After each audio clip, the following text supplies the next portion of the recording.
महाकाल का हर महादेव।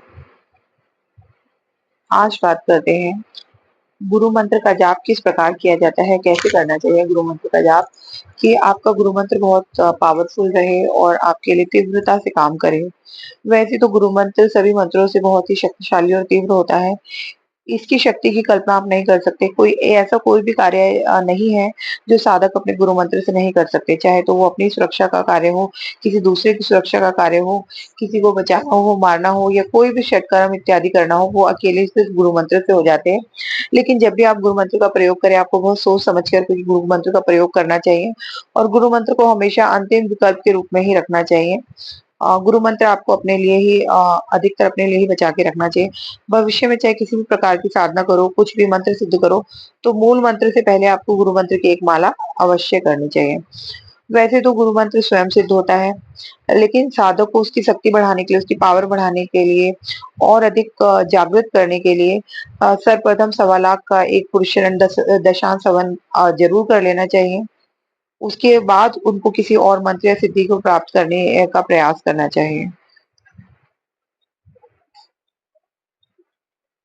गुरु मंत्र का वैसे आपको मानसिक जाप करना चाहिए, लेकिन अगर आप माला से गुरु मंत्र का जाप करना चाहते हैं, तो उसके कुछ एक विशेष नियम होते हैं, तो उसका आपको ध्यान रखना चाहिए। जब भी आप माला लेकर के गुरु मंत्र का जाप करते हैं, तो कम से कम आपको नित्य में 11,000 का जाप जरूर करना अनिवार्य है और उससे अधिक भी कर सकते हैं।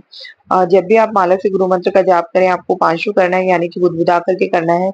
लेकिन ध्यान रखें, जहां भी कहीं आप गुरु मंत्र का जाप कर रहे हैं, उपांशु जाप कर रहे हैं, तो एकांत में ही करें ताकि आपका मंत्र गुप्त रहे। किसी भी तरह से आपका गुरु मंत्र आप किसी को ना बताएं। अगर आपसे कोई पूछता है कितने अक्षर है, क्या है, कौन से देवी देवता से संबंधित है, आपको इस बारे में बताने की जरूरत नहीं है, क्योंकि गुरु मंत्र को हमेशा गुप्त रखा जाता है।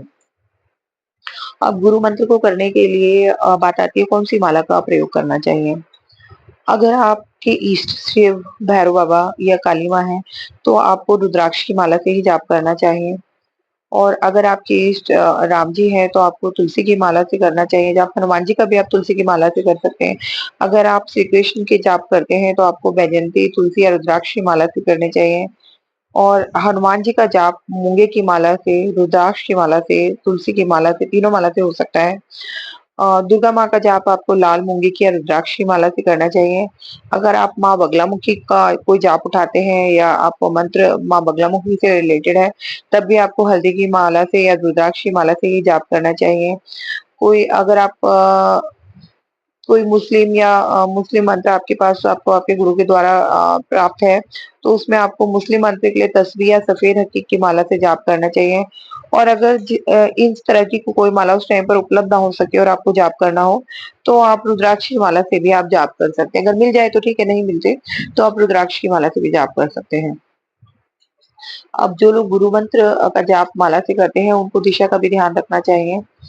अ, दिशा का ध्यान ऐसे इस प्रकार रखना चाहिए आपको। अगर आप के मन में धन पाने की लालसा है, आप धन पाना चाहते हैं, तो आपको पश्चिम मुख होकर के गुरु मंत्र का जाप करना चाहिए।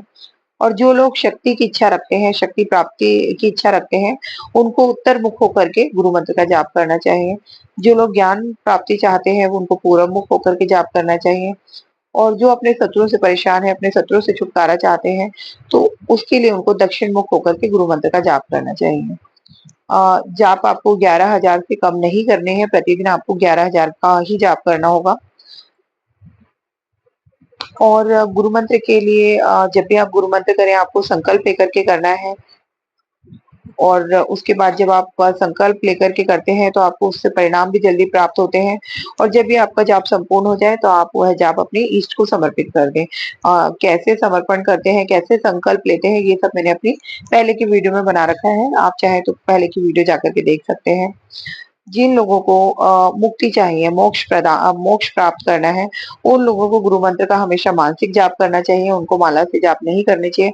माला से सिर्फ उन्हीं लोगों को जाप करना चाहिए जिन्हें मुक्ति से कोई लेना-देना नहीं है, जिनको कोई मोक्ष से मतलब नहीं है, सिर्फ सिद्धियों से मतलब है।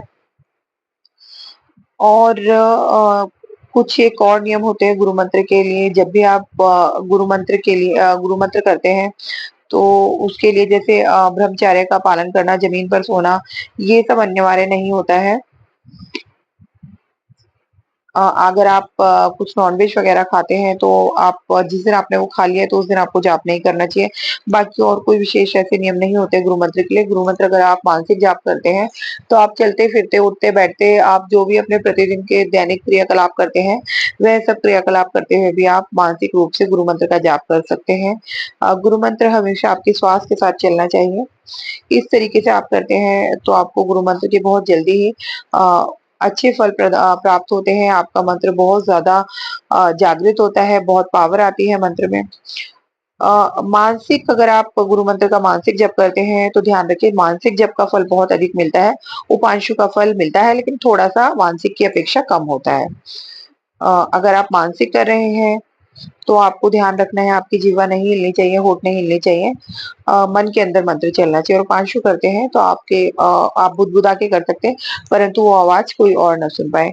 तो कोई बहुत बड़े नियम नहीं है गुरु मंत्र के जाप के, ये सारे जो भी नॉर्मल नियम होते हैं, जो भी नॉर्मल तरीका होता है गुरु मंत्र का जाप करने के, वो सब मैंने आपको बता दिए हैं।